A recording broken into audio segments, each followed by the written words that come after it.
Ladies and gentlemen, let me ask you something that might just change the way you see everyone around you. From the person you love, to the person you admire, to the person staring back at you in the mirror. If you really want to see someone's true character, pay attention to just two things: how they treat others when they are in power, and how they respond when they are in pain. Because those two moments, those two windows, will show you more than years of conversation or decades of smiles ever could.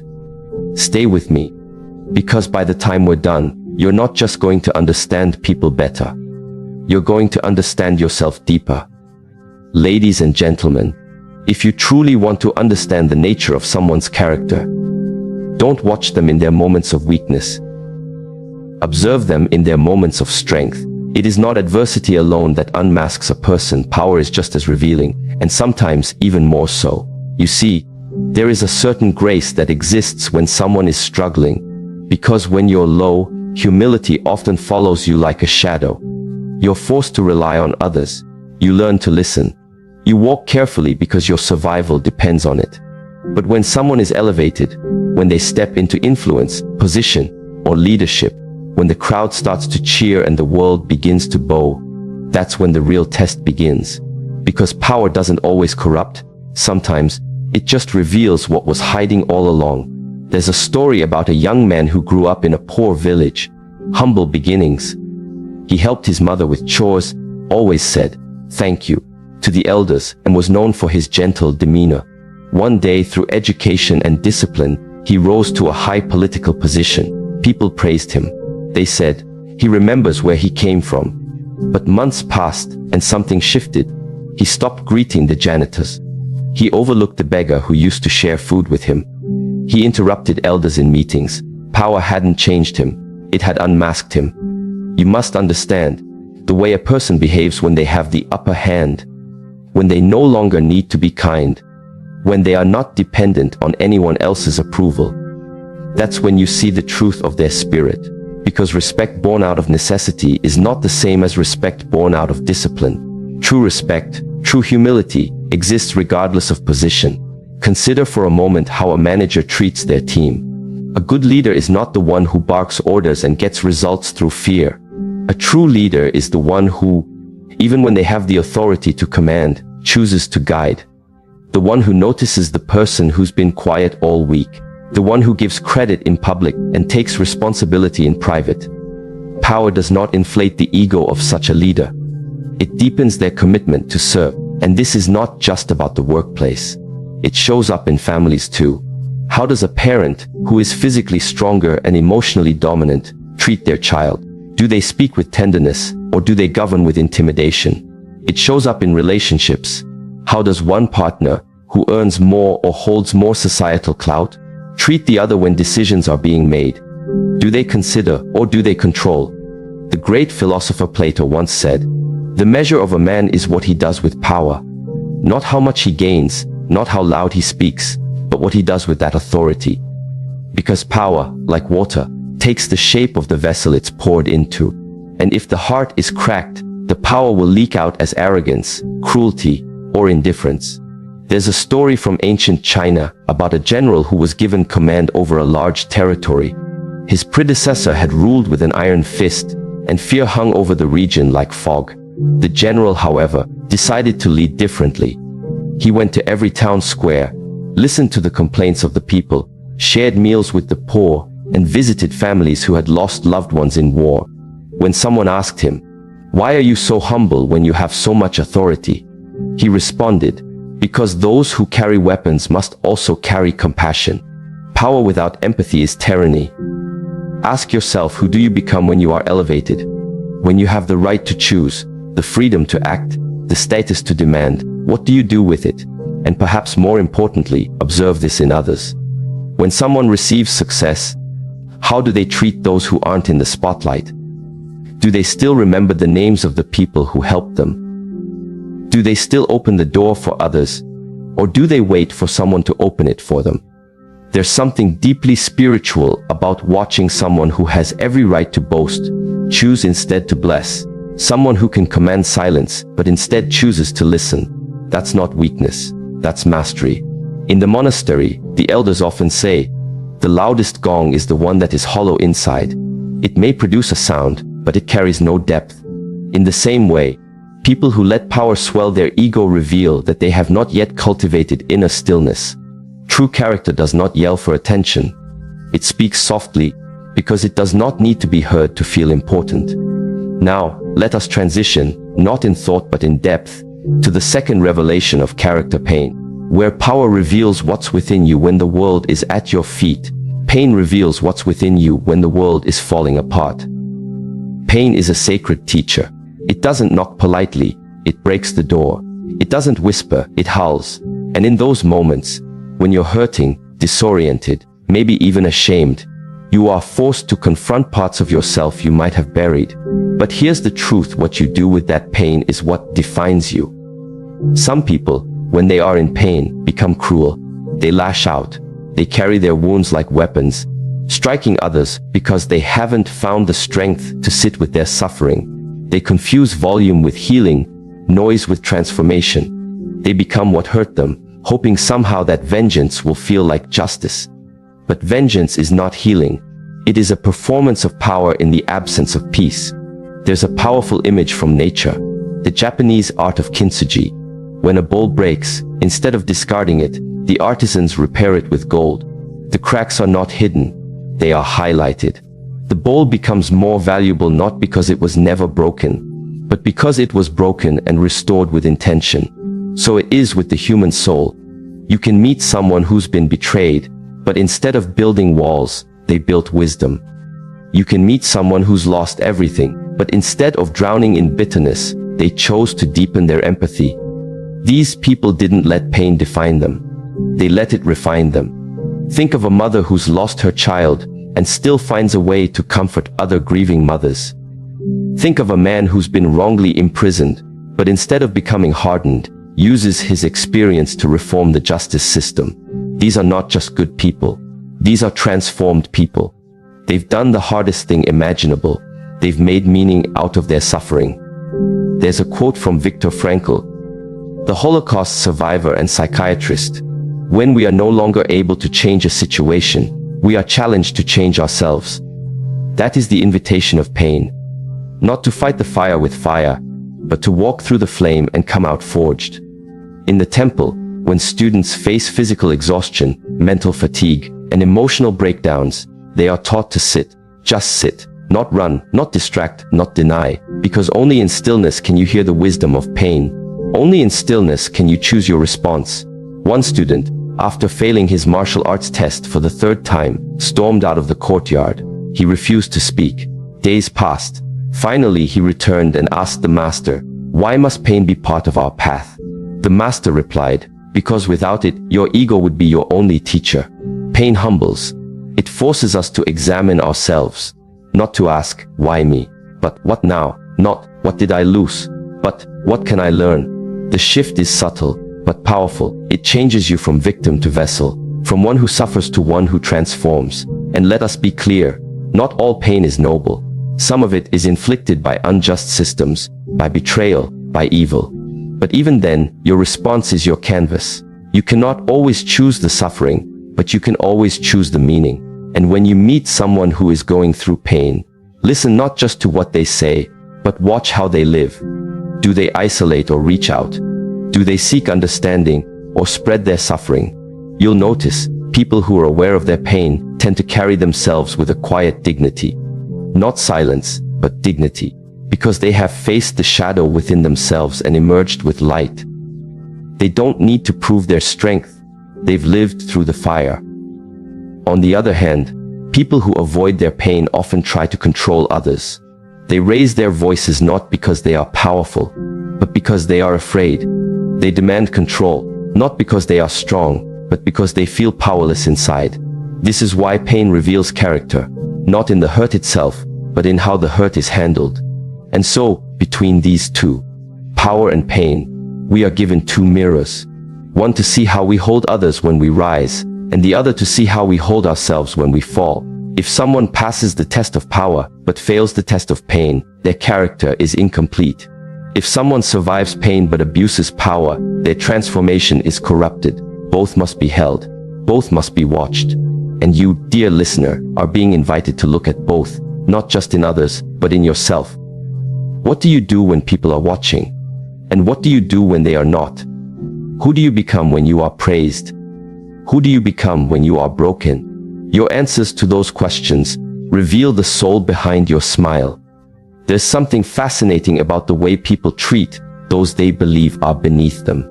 Not just how they interact with people who hold no influence, but how they regard the silent, the unseen, and the ones who cannot return the favor. You see, if you want to see someone's true character, don't look at how they treat their boss. Watch how they treat the janitor. Don't just observe how they speak to those who can promote them. Listen to how they address those who can't do anything for them at all.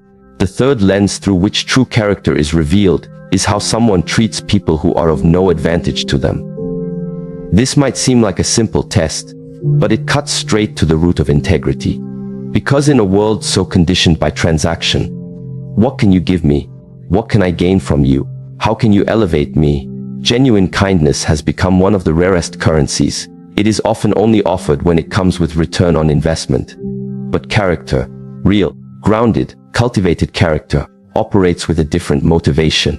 It sees human dignity not as something earned by status, but something inherent in being. It knows that every person carries a story. Every soul carries unseen battles, and that even the quietest presence deserves to be treated with decency. There's a story of a renowned CEO who was known for his innovation, his intelligence, and his leadership. But what truly set him apart wasn't found in boardrooms or meetings. It was in the way he greeted the security guard by name every morning, how he asked the cleaning staff about their families, how, when one cafeteria worker was hospitalized, he showed up quietly and paid the bill, not because it would ever make the news, not because anyone would praise him, but because in his eyes, position didn't determine value, presence did. Now contrast that with the executive who walks into a room and never looks up from their phone, who ignores the waitress unless it's to complain, who greets their colleagues with smiles but treats the Uber driver as invisible. This isn't just about manners, it's about the orientation of the heart. Because when respect is selective, it reveals that it's not respect at all, it's calculation. Children observe this more than we think. A child doesn't just watch what you say, they absorb how you live. When they see you speak one way to someone in power and another to someone in need, they learn that value is conditional. But when they see consistency in your kindness, they understand that character is not something you put on like a suit. It's who you are when no one is watching. There's an old proverb that says, the true measure of a person is how they treat someone who can do nothing for them. Not because those moments are morally impressive, but because they are the most revealing. They show whether your integrity is rooted or rehearsed. In the monastery, students are often given menial tasks during their early years, sweeping leaves, washing the temple floors, cleaning after others, not as punishment, but as purification. Because in those moments, when no glory is attached to your effort, when no praise follows your labor, you're forced to meet yourself. Are you still diligent? Are you still respectful? Do you still act with presence? Or do you grumble and shrink when no applause is expected? One student, new to the temple, asked the master after several days of cleaning, "When will I be allowed to begin martial arts?" The master looked at him and said, "You already are. Every movement, every sweep, every breath, you are learning to move without pride. That is the first discipline, and it is so in life. True power is not in who you impress. It's in how you treat the ones who don't matter in the eyes of the world. The tired cashier, the elderly neighbor, the child too young to praise you. These are the quiet moments where your soul is exposed." There was a man who every morning walked his dog through a local park. Along the path, an elderly woman sat selling flowers. Not many people noticed her. She didn't speak much. Her stand was modest. But every day, without fail, the man would stop, buy a flower, and smile. Not because he needed more roses, but because he understood something. Sometimes the smallest gestures carry the deepest weight. One day, the woman handed him a small note along with the flower. It simply read, "Your kindness is the only reason I keep coming here." And that's the truth most people forget. You never know what your smallest act of kindness can mean to someone else. You never know who is barely holding on. And if your heart only beats loudly for the powerful, it has not yet learned to love. This lens, how people treat those who can't repay them, is not just about identifying others' character. It's about cultivating our own. It's about training ourselves to live with open eyes and an open heart, even in a closed-off world. But this naturally brings us to the fourth layer of revelation. The moment when someone is denied what they want. Because it's one thing to be kind when life flows your way. It's one thing to be generous when your resources are full. But how does someone behave when the answer is now? When they don't get their way? When boundaries are set and limits are enforced? This is the realm where entitlement is exposed. You see, character is not only revealed by how someone uses power, but by how they respond to power they cannot control. Rejection, delay, resistance. These are the chisels that shape the truth. There's a scene that plays out every day in airports. A flight is delayed. Tension builds. You see some people curse at the airline staff, shout in frustration, demand compensation. Others, though visibly disappointed, take a breath, find a seat, and wait. Same circumstance. Different reaction. What's the difference? Character. Because crisis doesn't create behavior, it magnifies it. Pressure makes the inner self visible. It pulls the mask off and shows what was beneath all along. There was a young woman applying for a competitive job. She had the qualifications, the charm, the connections. But when the position was given to someone else, she stormed out of the interview process, spoke harshly about the organization online, and tried to sabotage the reputation of the person who was selected. In her mind, she had been robbed. But in truth, her response revealed a mindset conditioned to believe that doors must open simply because she knocked. And that's a dangerous illusion, to think that desire equals entitlement. Because no matter how talented you are, no matter how hard you've worked, there will be moments when life says, not now, or even, not ever. And how you respond to those moments says more about your soul than any success ever will. Rejection is one of the most honest teachers we'll ever encounter. It shows us what we worship. Do we worship validation, control, winning? Or do we honor the process itself? There's a story of a monk who trained for years to master a certain skill.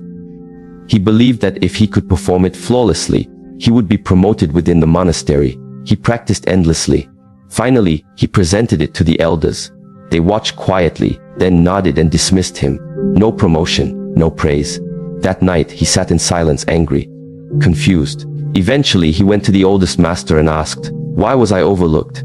The master replied, "Because you were performing for position, not for purpose. Until your heart seeks mastery instead of recognition, your progress is incomplete." That truth applies to every path in life. Whether you're an artist, a teacher, an entrepreneur, or a student, if your peace depends on applause, you will always be a prisoner.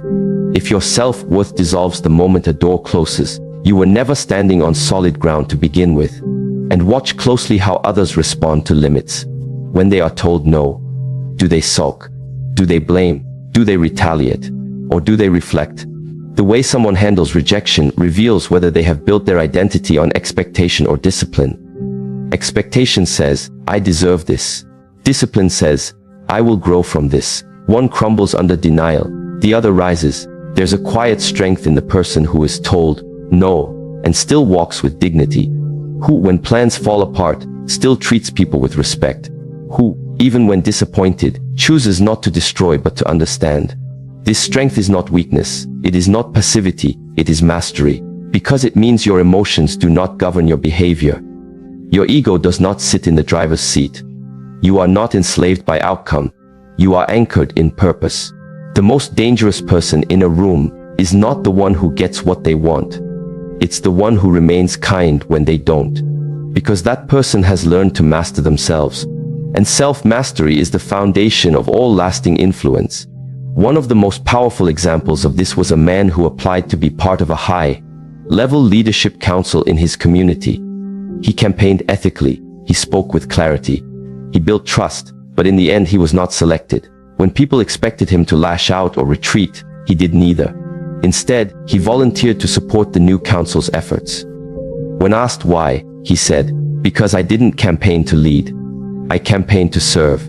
And service does not require position. That is the spirit of someone whose character has been shaped, not by outcomes, but by intention. So now the question becomes, how do we respond when life humbles us? When we're told no, do we become bitter? Do we seek revenge? Or do we become deeper? Pain may shape us, yes, but rejection reveals the strength of our root system. If your roots are deep, no storm will uproot you. If your roots are shallow, even a soft wind of disappointment will topple your sense of worth.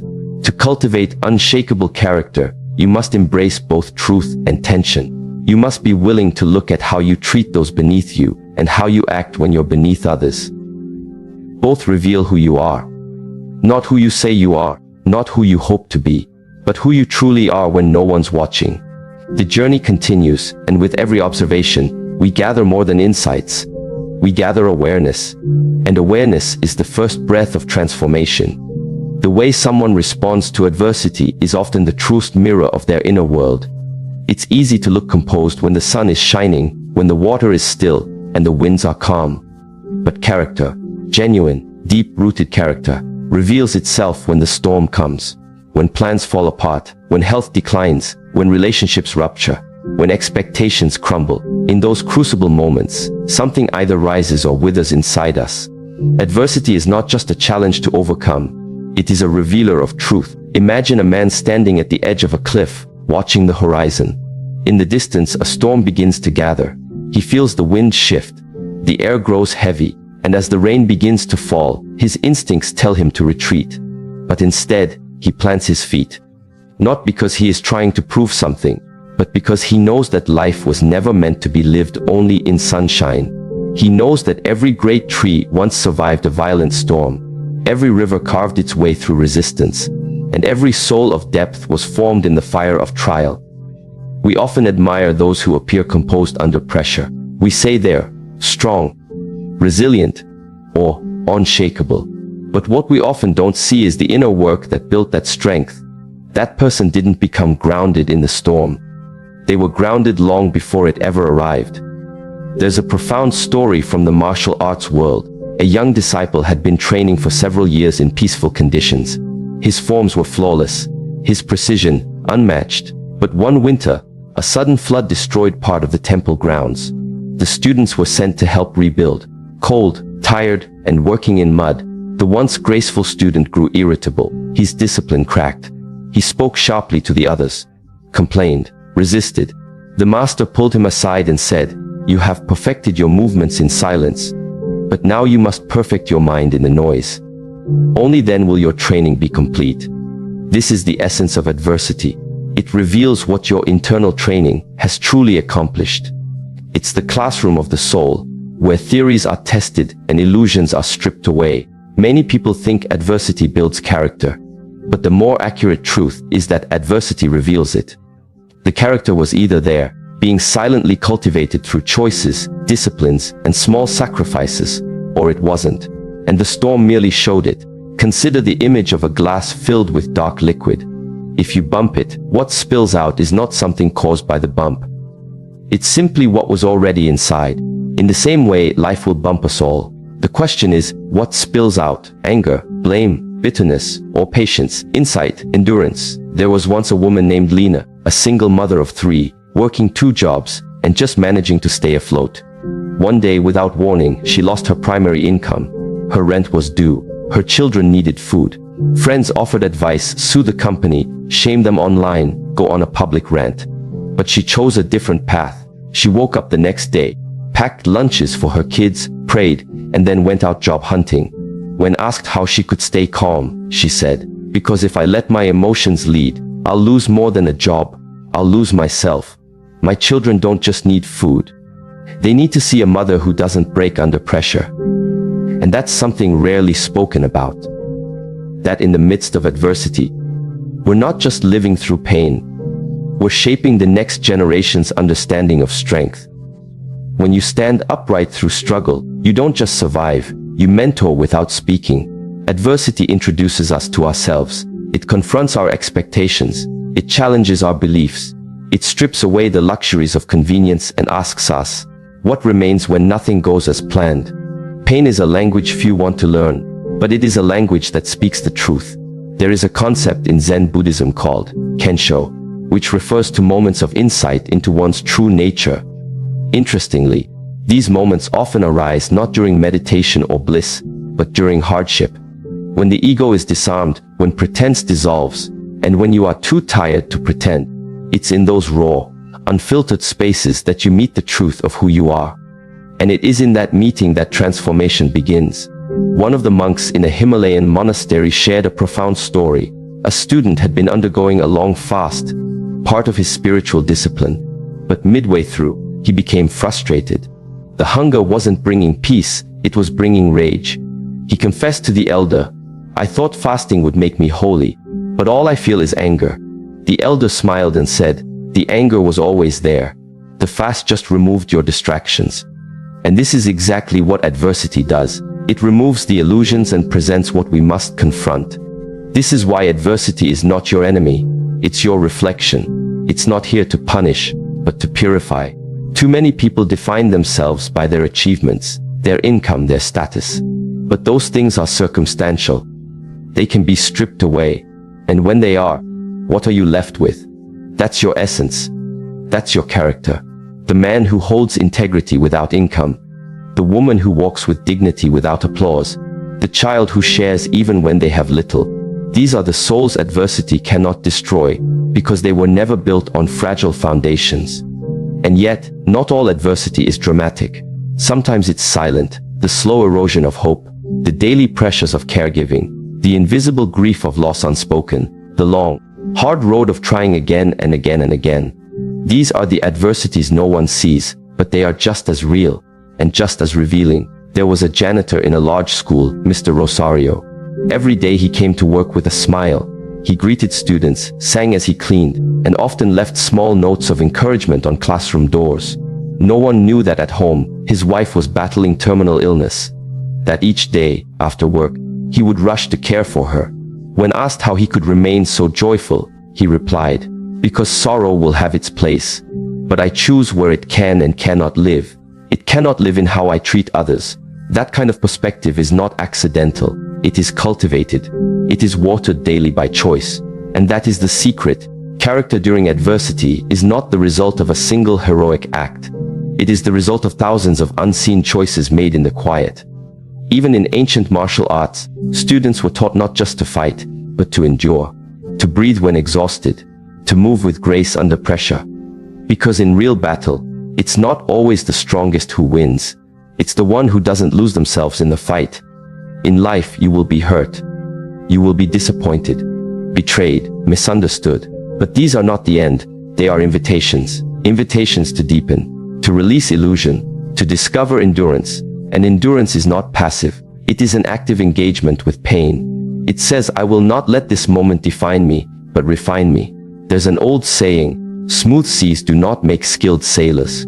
But the storms, they teach navigation, they teach patience. And most importantly, they teach what truly matters." When the superficial falls away, you find out what you've really been building all along. And so we must ask ourselves, not just how we respond to adversity, but how we prepare for it before it arrives. Because the time to build resilience is not in the storm, it's in the stillness. When no crisis is present, that's when you train. In your habits, your thoughts, your responses. Adversity does not knock, it enters. And when it does, what will it find inside you? There's a final story that may speak to this truth. A wise elder was approached by a young man who had just lost everything. His job, his relationship, and his confidence. He said, "I feel like a broken pot. Nothing useful left." The elder brought him to a river, handed him a cracked vessel, and asked him to fill it with water. The young man laughed. "It won't hold anything." But the elder insisted. So he filled it and walked back to shore, watching the water leak out drop by drop. When he arrived, the elder pointed to the trail. Along it were vibrant flowers. "Every day I have walked this path with that pot," the elder said. "And though it couldn't carry water, it watered the seeds. You thought you were failing, but even in your brokenness, you were giving life." That is the final, quiet power of character in adversity. Even when you feel weak, even when you are cracked, even when you think you have nothing left, if you walk with compassion, with discipline, with humility, your very presence is watering the world. And so, the path continues. Because with every trial, we are not just surviving, we are sculpting. And with every sculpted edge, a clearer version of who we are begins to emerge. There is a certain grace in how a person treats others when there's nothing to gain. No status to elevate, no advantage to secure, no applause to earn. It is in these moments, small, often unnoticed interactions, that the essence of one's character is revealed most clearly. The true measure of a person is not how they treat those who can offer them power or favor. It's how they treat those who can offer nothing at all. This quiet truth, often overlooked in a world driven by image and exchange, carries a profound weight. Because the soul speaks loudest when it has nothing to prove. In many traditions, there is a recurring theme. How you treat the least among us is how you treat all. The stranger, the elderly, the server, the one who stumbles, the one society has ignored. These become the unwitting tests of our inner life. And how we engage in those moments, with sincerity or indifference, speaks volumes beyond any title or proclamation. There was a young executive, freshly promoted, with a team beneath her. She was intelligent, driven, and eager to impress. On the surface, her performance was flawless. Reports submitted on time, results achieved, accolades growing. But the janitor on the night shift would tell a different story. Every night, she would leave her office in disarray. Food containers, papers, spills, never once acknowledging the one who cleaned up after her. One evening, as the janitor worked silently, she walked by without a glance. The older man simply said, "I hope your success doesn't cost you your soul." That night, something struck her. Not because he was rude, but because he was right. She realized that in her pursuit of greatness, she had lost touch with grace.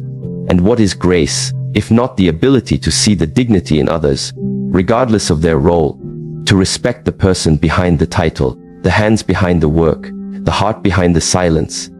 Children often show us what we've forgotten. One child may stop to help another who dropped their books, even when the hallway rushes past. They don't calculate the value, they just respond from the heart. And maybe that's what purity of character looks like before the world teaches us to filter our kindness through personal benefit. There's a Buddhist parable about a monk and a beggar. The monk, traveling through a poor village, saw a beggar boy who was sick and unattended. The villagers warned him not to get involved. It was too dangerous, too risky. But the monk, without hesitation, carried the boy, bathed his wounds, and stayed by his side until he healed. When asked later why he did it, he said, "Because when the world teaches you to look away, the heart must remember to see." In the modern world, it's easy to perform kindness when cameras are watching, when the gesture can be posted, liked, and shared. But character is shown in the gestures no one sees. The kindness that expects nothing. The compassion extended when it's inconvenient. The listening ear offered to someone who can't do a thing for you in return. It was once said that the highest form of maturity is when you do good for someone who will never find out. That, right there, is soul integrity. We often speak of love in grand terms, sacrificial, eternal, poetic. But what about the small loves? The ones that show up when someone is tired, when someone is forgotten, when someone has failed. What about the quiet love that holds the door open, that asks how your day really was, that remembers your name when no one else does? There's a story about a man named Elias. He ran a small coffee cart in a busy city. Every day, professionals, students, and tourists would line up for their caffeine fix. Most came and went without noticing the man behind the cart. But one woman, every morning, would greet him with a smile, ask about his family, and once, even brought him a scarf in winter. Years later, after she passed away, Elias used the money he had saved over decades to open a scholarship fund in her name. When asked why, he simply said, "She was the first person who saw me, not the coffee, me." Sometimes all a person wants is to be seen, not for their utility, not for what they can offer, but simply as a fellow human being, a soul navigating life's complexities. And to give that recognition, that moment of dignity, is to offer something more valuable than gold. In martial arts, one learns early that respect is not earned by power alone. The bow, the gesture of humility, the way one treats opponents, these are as important as technique. Because the spirit of the practice is not domination, but discipline and honor. You are taught to respect those above you, beside you, and beneath you, not based on skill, but based on shared humanity. And this principle extends beyond the dojo, the driver who cuts you off, the employee who makes a mistake, the stranger who doesn't speak your language, the homeless man asking for change. How do you respond? With irritation, dismissal, or presence? The moment you think someone is beneath you is the moment your own development halts. Because in judging others, we often reveal more about our limitations than theirs. There's a concept in Taoism known as Wu Wei, effortless action, or flowing with the natural order. It encourages living in harmony with the universe, not fighting for control, but responding with awareness. Part of this harmony is recognizing the interconnectedness of all beings. No one is truly separate. Your action toward another ripples into the whole. A harsh word to one may echo into someone else's despair. A kind gesture may plant a seed in a garden you never see. The best people carry this awareness with them. They understand that every encounter is an opportunity to offer presence, respect, and compassion. Not because it's deserved, but because it's who they are. There's a tale told by travelers in Japan of a bus driver who would greet every passenger with a bow and a smile. Rain or shine, late or early, rich or poor. One day, a rider asked, "Why do you treat everyone the same?" The driver replied, "Because I do not know their burdens, but I know they carry them. And my greeting may be the only honor they receive all day." We do not always know what others are going through. The person snapping at you in line may have lost a loved one. The employee making a mistake may be battling depression. The teenager acting out may be carrying shame no one has ever asked about. This does not excuse bad behavior, but it invites compassion before condemnation. To see someone's true character, observe how they speak to those who have nothing to offer them. Watch how they treat the invisible, the marginalized, the forgotten. In one monastery, there is a ritual where novices must serve not just the elders, but the sick, the elderly, and the mentally unwell in nearby villages. The task is not glamorous, it is often thankless, but the masters understand. How a monk treats a frail man who cannot bow in return shows far more about his path than any chant or robe. And yet, there is another dimension, how we treat those who have wronged us. This too is a test of character. Not whether we excuse injustice, but whether we become hardened or remain human. The world will try to shape you into cynicism, into withdrawal, into tribalism, but character refuses to be molded by bitterness. There was a woman who forgave the man who took her son's life. Not because she forgot, but because she refused to live shackled to hate. She visited him in prison, spoke to him of transformation, and said, "I see the human in you, not just the harm." That kind of grace is not weakness. It is spiritual strength few can fathom. In the Shaolin tradition, one of the highest virtues is mercy, not just toward others, but toward oneself. Because when we offer compassion to those who have nothing to give, we also train our heart to soften its own edges. The one who can forgive, uplift, and encourage others, even when unacknowledged, is also the one who can sit in silence with their own failures and not drown in shame. So much of life is transactional. What can I get? What can I gain? But character lives in the non-transactional. In the moments where no one's watching, when your kindness won't be reposted, when your patience won't be praised, when your generosity is met with silence. There is an African proverb, the true test of a man's character is what he does when no one is watching.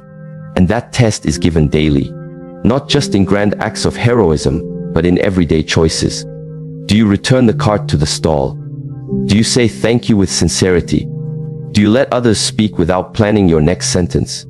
Do you give others the benefit of the doubt? These are the grains of sand that make up the mountain of character. And sometimes, character is not what you do, but what you don't do. You don't retaliate. You don't belittle. You don't gossip. You don't seek revenge. You simply choose the higher road, again and again, even when it's lonely, even when it's quiet. A man named John once said that the greatest lesson his father taught him was this: if you want to know the value of your soul, look at how you treat those who can never repay you. John became a teacher, and every year, he would spend one lunch break each week sitting with the custodian staff, not to be noticed, but to be present. Because if I only sit with those at my level, I stay at my level, he said. Elevation doesn't come from titles. It comes from depth. And depth is built in the way you treat the invisible threads that hold life together. And so the thread continues. Because in each interaction, you are not just responding to a person. You are shaping your soul. You are writing your legacy.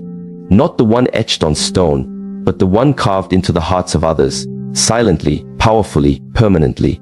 It's not just about observing others. It's about evaluating ourselves. How do you act when you're in control? How do you respond when you're in crisis? Because maybe, just maybe, this message isn't about spotting character in others. Maybe it's about building it in you. The world doesn't need more performers. It needs more truth bearers, more soul keepers, more people who understand that true strength is not in domination or self-pity, but in discipline and grace. So I challenge you today, don't just look at what people say. Don't just believe what they post. Look at how they treat the small moments. Look at how they live when no one is applauding. Look at who they become when life stretches them. Because that, my friends, is where true character is born. And when you start living from that place, you don't just change your relationships, you transform your destiny. Thank you.